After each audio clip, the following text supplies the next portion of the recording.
News 19 और आज का मतदाता टीवी में हर्षित सिंघल जी आपका स्वागत है। नमस्कार सर। नमस्कार। हर्षित सिंघल जी बहुत स्मार्ट लग रहे हैं आप, बिल्कुल युवा चार्टर्ड अकाउंटेंट हैं। बहुत बहुत धन्यवाद आपका। सर सवाल ये है मेरा कि एक चार्टर्ड अकाउंटेंट का जो परिकल्पना होती है या जो उसकी सोच होती है, भविष्य वो देखते हैं आर्थिक रूप में, तो इस बार के बजट से भारतीय अर्थव्यवस्था का कैसा भविष्य आप देख रहे हैं सर? सर इस बार जो बजट आया है, मोदी जी हमारे प्रधानमंत्री और वित्त मंत्री श्रीमती सीतारमण जी ने जो बजट पेश किया है वो बेहद सरल बजट पेश किया है। ये सबका साथ सबका विकास वाला बजट है। इसमें एक जो मिडिल क्लास जो अपना ये मानता था कि उनकी अनदेखी करी जा रही है, उनको बेहद सपोर्ट किया गया है, काफ़ी सपोर्ट किया है। इनकम टैक्स के रूप में सीधा उनको बेनिफिट दिया गया है, जिसमें इतना सोचा भी नहीं गया था कि स्लैब रेट इतना ज़्यादा हो जाएगा जी इनकम टैक्स का। जी वही बात है कि पब्लिक की जो डिमांड थी कि करीब 10 लाख रुपए तक इनकम टैक्स में छूट दे दी जाए या कुछ और बेनिफिट्स दे दिए जाएं, तो उससे भी बढ़कर 10 लाख की जगह और 12 लाख। और इसमें जो विपक्ष का भी थोड़ा कहना होता है कि मिडिल क्लास की अनदेखी करी जाती है, तो वो विपक्ष का भी मुंह बंद करा। और इसके साथ साथ जो इनकम टैक्स के जो करदाता हैं उनकी जो रिक्वायरमेंट रहती है आज और आज के साथ साथ भविष्य को देखते हुए भी 10 की जगह और 12 लाख, और सैलरीड क्लास के लिए तो बल्कि और 12,75,000 रुपये तक वो इनकम टैक्स की छूट दे दी गई है। कि यानी कि अगर 12,75,000 तक की उनकी इनकम अगर बनती है तो उस पर कोई टैक्स नहीं लगेगा। हालांकि उससे ऊपर अगर कुछ होएगा तो टैक्स जाएगा, लेकिन ये बहुत बड़ी छूट है। सर इससे वित्त मंत्री जी ने कहा भी है कि इससे नुकसान होगा 1 लाख करोड़ का इस छूट देने से। जी, तो क्या उसका भरपाई के लिए जो जीएसटी इनडायरेक्ट वे में सरकार अपने राजस्व को पूरा करेगी? देखिए, गवर्नमेंट को देश को चलाने के लिए पैसा तो कहीं ना कहीं से चाहिए। तो सीधे तौर पे मिडिल क्लास को तो छूट दे दी गई है, लेकिन कहीं ना कहीं से तो उसकी थोड़ी बहुत भरपाई करी ही जाएगी। देश को चलाने के लिए पैसा चाहिए, बल्कि और अतिरिक्त चलाने के लिए और अतिरिक्त सुविधाएं देने के लिए और ज़्यादा पैसा चाहिए। तो कहीं ना कहीं से भरपाई करी जाएगी, चाहे वो जीएसटी हो, चाहे वो राज्य सरकारों के तौर पे प्रॉपर्टी टैक्स हो, जैसा कि रोड टैक्स हो या कोई भी हो। तो मैं मानता हूँ कि कहीं ना कहीं से तो कुछ भरपाई वो करी ही जाएगी और उसमें कोई गलत भी नहीं है। तो कुल मिला के जो बजट है वो देश को तीसरी अर्थव्यवस्था की तरफ ले जाएगा? जी सर, बिल्कुल लेके जाएगा। सीधे तौर पे जो मिडिल क्लास है उसको छूट दी गई है। इंफ्रास्ट्रक्चर में बहुत कुछ खर्च करने के लिए पहले से भी हो रहा है। इसके अलावा साथ में आगे भी और बढ़ाया जा रहा है खर्चा। हर साल एलोकेशन जो है परसेंटेज वाइज या सीधे तौर पे आंकड़ों में अगर कहा जाए तो वो भी बढ़ाया गया है। तो हर तरह से बजट बढ़ाने वाला है। हाँ जी सर, इस बार के बजट में विशेष तौर पर जो माइक्रो कंपनियां थी जी, उनको एमएसएमई सेक्टर में लाया गया जी, और एक तरह से वो उसको लिमिट या जो उनका टैक्सेशन की जो छूट है वो बढ़ाई गई। बिल्कुल बढ़ाई गई पत्रकारिता की लैंग्वेज है। हाँ जी। लेकिन सर थोड़ा सा विस्तार से आप बताएं कि इस तरह की कंपनियों को इस बजट में कितना लाभ पहुंचाया जाएगा? सर देखिए, गवर्नमेंट ने इस बार एक तो जो पीएलआई स्कीम्स होती हैं, जितनी भी स्कीम्स होती हैं गवर्नमेंट की जो एमएसएमईज को बेनिफिट देती हैं, उसमें और एलोकेशन बढ़ाया है अपना बजट का। साथ के साथ उनको जो लोन जो है कम रेट पे, सब्सिडाइज रेट पे और अलग तरह की सब्सिडीज, जिसमें इलेक्ट्रिसिटी सब्सिडी हो गई या अलग अलग क्षेत्रों में उनको लैंड प्रोवाइड करने की जो भी रिक्वायरमेंट्स होती हैं उनको भी थोड़ा सा लोअर करा है। सर उनको बगैर किसी उसका कोलैटरल का, बगैर हाँ जी, बिना कोलैटरल के भी, और बीच में मध्यस्थ भी कम करने की कोशिश करी गई है। हर तरह से गवर्नमेंट ने सब तरह से सबका साथ सबका विकास करने की ही कोशिश की है। उनकी लोन की लिमिट सर काफ़ी बढ़ा दी है। पहले जो 2 करोड़ होती थी उसको 5 करोड़ कर दिया गया है, जो अनसिक्योर्ड लोन्स की। यस जी, तो जिसके पास अपनी एक संपत्ति नहीं भी है एक या नहीं देने की पॉसिबिलिटी है, तो उसको भी लोन लेने में आज की तारीख में कोई बहुत ज़्यादा श्रम करने की ज़रूरत नहीं है। हर्षित जी, आप एक चार्टर्ड अकाउंटेंट हैं। देखा ये जा रहा है कि अमेजॉन या और बहुत कंपनियां जो स्टार्टअप में आई जी कम समय में बहुत अच्छा बिजनेस कर रही हैं। जी। तो इस बार स्टार्टअप को ज़्यादा फोकस किया गया। स्टार्टअप का तो सर क्या नाम है पे तो फोकस गवर्नमेंट का पिछले कई सालों से चलता है। पब्लिक या जो भी नए उद्यमी हैं या नए एंटरप्रेन्योर्स हैं, छोटे बच्चे जो भी हैं जो नए क्षेत्रों में क्या नाम है अपना जिनके पास व्यवसाय विचारधारा है लेकिन पैसा नहीं है जी, वो इस तरह की कंपनियों के साथ जुड़ के, जो अमेज़ॉन वगैरह टाइप के एग्रीगेटर्स हैं, प्लस और इनके अलावा भी अपनी वेबसाइट्स बना के भी काफ़ी काम कर रहे हैं। धीरे धीरे गवर्नमेंट का इनके प्रति रुझान बढ़ रहा है। इसमें इनको इस बार का नाम है सपोर्ट करने के लिए गवर्नमेंट ने TDS, जो एक ऑनलाइन एग्रीगेटर्स के थ्रू काम करने पे TDS डिडक्ट किया जाता है, उसकी सीमा को भी घटाया है। पहले जो 1% काटा जाता था TDS, उसको आधा % पे लेके आए हैं। तो उससे भी उनके हाथ में तरलता आएगी, हाथ में काम करने के लिए पैसा बढ़ेगा। GST का जो TDS काटा जाता था इन एग्रीगेटर्स के साथ काम करने पे, वो भी पहले जो 2% था उसको आधा % कर दिया गया है। तो हर तरह से क्या नाम है गवर्नमेंट तरलता प्रदान करने के लिए अग्रसर है और हर तरह से लोगों के पास सपोर्ट कर रही है। यानी कि इनको लोन भी दे रही है जी। और जो सबसे बड़ी बात है टैक्सेशन में इनको छूट भी दे रही है। जी है ना सर? जी सर। तो जो हमारी तीसरी अर्थव्यवस्था बनेगी उसमें MSME सेक्टर का बहुत बड़ा रोल होता है। बहुत बड़ा रोल पहले से भी रहा है, आज भी रहेगा और आगे और बढ़ता जा रहा है। सर एक सवाल और भी था। देश हमारा चाहे वो सौर ऊर्जा हो, चाहे EV इलेक्ट्रिक हो या इंफ्रास्ट्रक्चर हो, जब से मोदी जी आए हैं सर, सब क्षेत्र में आगे बढ़ रहा है। लेकिन सर क्या वजह है कि इतना आगे बढ़ने के बाद भी हमारा रुपया जो है डॉलर के मुकाबले कमज़ोर होता जा रहा है?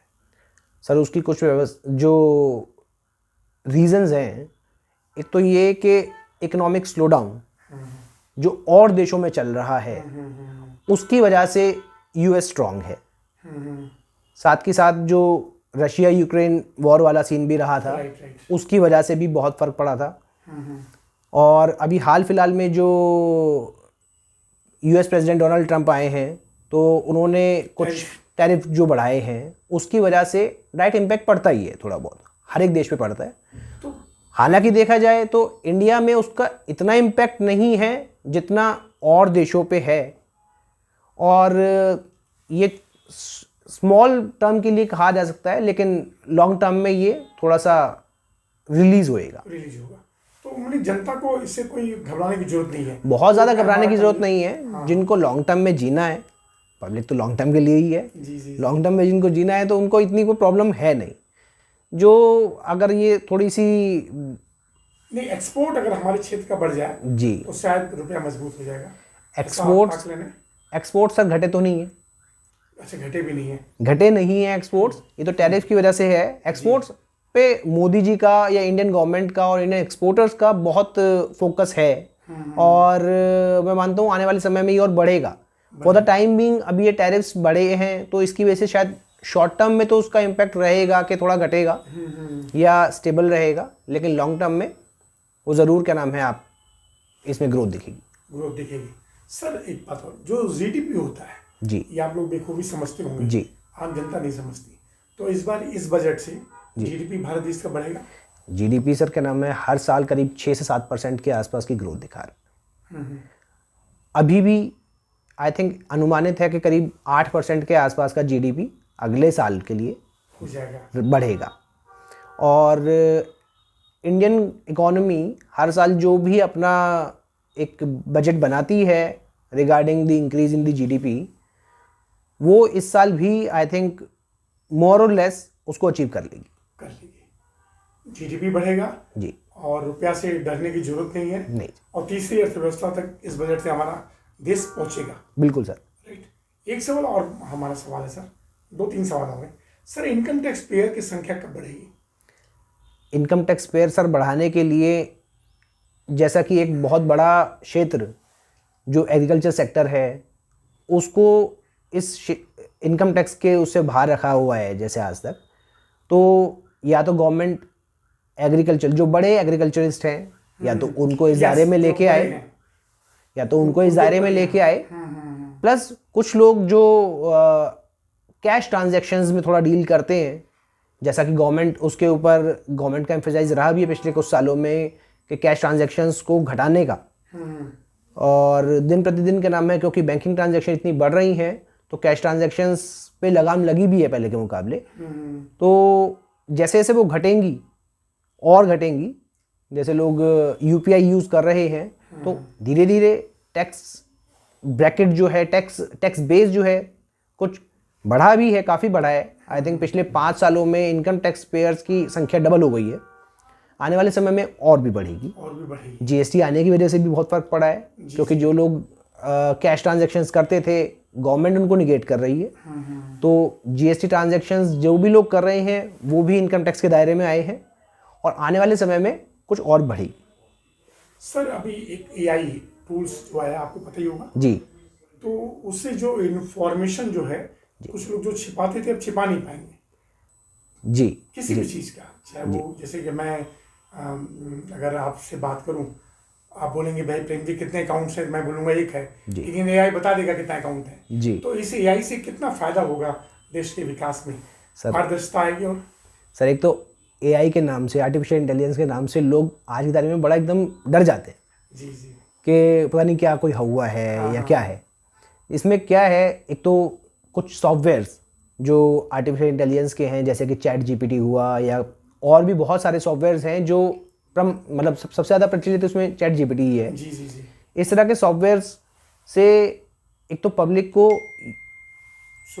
सुविधा मिल रही है, प्लस जितनी भी इंफॉर्मेशन एजेंसीज़ हैं वो इस तरह की जो और एम्बेडेड सॉफ्टवेयर्स हैं आर्टिफिशियल इंटेलिजेंस के थ्रू बहुत सारी जो इन्फॉर्मेशन है वो कलेक्ट करते हैं। उनके कलेक्ट करने से जितना भी डेटा पब्लिक जो समझती है कि नाम है कि किसी की नज़र में नहीं है, वो गवर्नमेंट की नज़र में रहता है, और वो बड़ी इजीली उनके हाथ में आ जाता है। तो कुछ चीज़ें लोग कहते हैं ना कि छुपाए नहीं छुपती, तो वो ऐसा ही सीन है कि नाम है इसको, तो डरने की जरूरत नहीं होगा। रोजगार तो कम बिल्कुल नहीं होना, ये तो पब्लिक की सुविधा के लिए है कुल मिला के, और जो लोग इसका बेहतर यूज करेंगे तो वो उल्टा इससे तरक्की करेंगे। यही बेहतर है देश के लिए। जी सर। सर लास्ट सवाल, सर जो जीएसटी है जी, अभी तक ट्रिब्यूनल नहीं बना जी जीएसटी का जी, तो ट्रिब्यूनल न बनने से बहुत सारे पैसे जो हैं वो विवादित हैं जी, हाई कोर्ट में फाइलें पेंडिंग है जी। तो क्या ट्रिब्यूनल बनना चाहिए?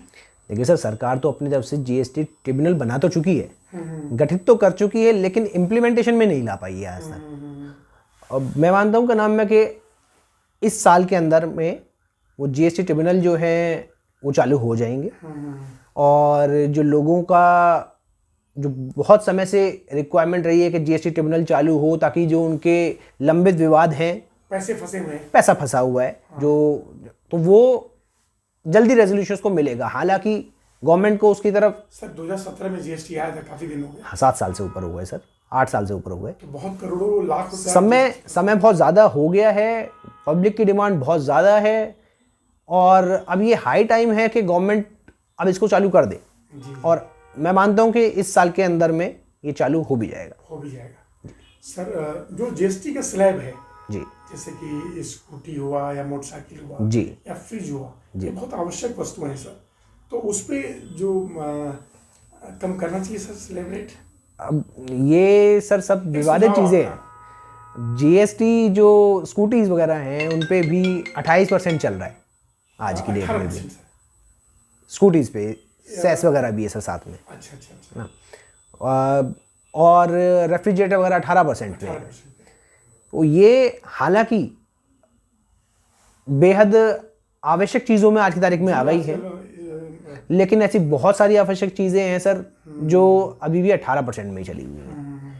गवर्नमेंट को पैसा चाहिए, कुछ चीज़ों में अभी चल रहा है कि स्ट्रीमलाइन करेंगे रेट्स को। आई थिंक 1-2 जीएसटी परिषद की जो मीटिंग्स होनी है, शायद उसमें कुछ एक रेट्स में स्लैब में चेंज होने की रिक्वायरमेंट वो भी है। अब ये देखने वाली बात है कि किस चीज़ में वो कम करेंगे। हालांकि 1-2 चीज़ें ज़रूर ऐसी हैं जिनमें जल्द से जल्द के नाम है गवर्नमेंट को थोड़ा सा बेनिफिट पब्लिक को देना चाहिए। देना चाहिए। हाँ, आप इसके लिए कोई शुभकामना संदेश देंगे? सर मैं सभी गाजियाबाद ब्रांच के एग्जीक्यूटिव मेंबर्स को, खासतौर पे चेयरमैन और वाइस चेयरमैन और सेक्रेटरी, जी जी, उन सबको बेहद बधाई देता हूँ। और मेरी तरफ से यही उनके लिए शुभकामनाएं रहेगी कि जो बेहतर से बेहतर वो प्रदान कर सकें, क्या नाम है, हमारे मेंबर्स को, स्टूडेंट्स के लिए जो बेहतर से बेहतर वो कदम उठा सकें। सभी गाजियाबाद ब्रांच के मेंबर्स जो ब्रांच के एग्जीक्यूटिव कमेटी में नहीं हैं लेकिन नॉर्मल मेंबर्स हैं, जैसे कि मैं हुआ या और कोई भी हुए, सभी उनके साथ हैं और हमारी हार्दिक शुभकामनाएं हैं उन सबको कि वो आगे बढ़ें और हम सब उनके साथ हैं। सर एक सवाल मैं सबसे पूछता हूँ, क्योंकि सर आज के समय में एक परिवार का जो पुरुष होता है वो अपनी पत्नी को सारे फाइनेंशियल डिटेल नहीं बताता है जी, लेकिन एक चार्टर्ड अकाउंटेंट को बता देता है जी, तो बड़े महत्वपूर्ण विश्वसनीय आप माने जाते हैं। जी। तो सर ये प्रोफेशन क्यों चुना आपने? माता पिता की प्रेरणा या ये जो आज के युवा बच्चे उनके लिए सवाल है? सर एक तो ये जो हमारा प्रोफेशन है बेहद ही सरल स्वभाव का माना जाता है, लेकिन सर बहुत कठिन है। सरल स्वभाव का माना जाता है। हाँ। मेरा कहने का ये है मतलब इसमें कि एक तो इसमें कोई भी रिजर्वेशन नहीं है, कहीं से कोई भी इसमें आ सकता है, कोई एज बैरियर नहीं है, कोई ऐसा नहीं है कि इसमें बहुत लोगों को खर्चा करना पड़े। सिर्फ और सिर्फ अपने परिश्रम से और एकाग्रता से इसमें एंट्री और इसको इसका लक्ष्य है, लगन से पढ़ाई करे तो आदमी पास हो सकता है। इसमें और संस्थाओं की तरह कभी भी पेपर लीक वगैरह सुनने में आज तक नहीं आया है। अपार्ट फ्रॉम दैट इसमें लोगों का जो आपने कहा कि विश्वास जो बना होता है, वो विश्वास इसीलिए बना है क्योंकि उनकी जो फाइनेंशियल इंफॉर्मेशन होती है वो कोई भी चार्टर्ड अकाउंटेंट एक किसी दूसरे के साथ शेयर नहीं करता। तो इसमें एक जो ट्रस्टवर्दीनेस है वो बनी हुई है लोगों की, इसीलिए कामयाब है। हाँ जी। सर लास्ट एक जी सर, मोदी जी और योगी जी के बारे में कुछ बोलना चाहेंगे? सर मोदी जी और योगी जी इस देश की धरोहर हैं। माननीय प्रधानमंत्री श्री नरेंद्र मोदी जी और माननीय श्री मुख्यमंत्री योगी जी, इन दोनों के प्रति हम हर तरह से मतलब उनकी हम हर तरह से क्या नाम है इनके साथ हैं। साथ है। मोदी जी का सबका साथ सबका विकास का जो नारा है वो हमारे बेहद करीब है, धरातल पर उतर रहा है वो। और जो हिंदुत्व का इनका जो नारा है उसमें भी मैं मानता हूँ कि देश के लिए ये बेहद ज़रूरी है, शक्ति प्रदान हो रहा है। जी सर। जी जी।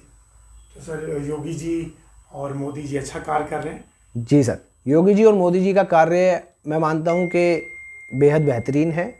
और अभी चल रहा का नाम है जो महाकुंभ का पर्व है, इसमें बेहद अच्छे तरीके से 62 करोड़ लोग स्नान कर चुके हैं। जी सर, जी वही मैं कहना चाह रहा हूँ कि मैं मानता हूँ कि देश में हर दूसरा हिंदू इसमें डुबकी लगा चुका है, इंक्लूडिंग मी।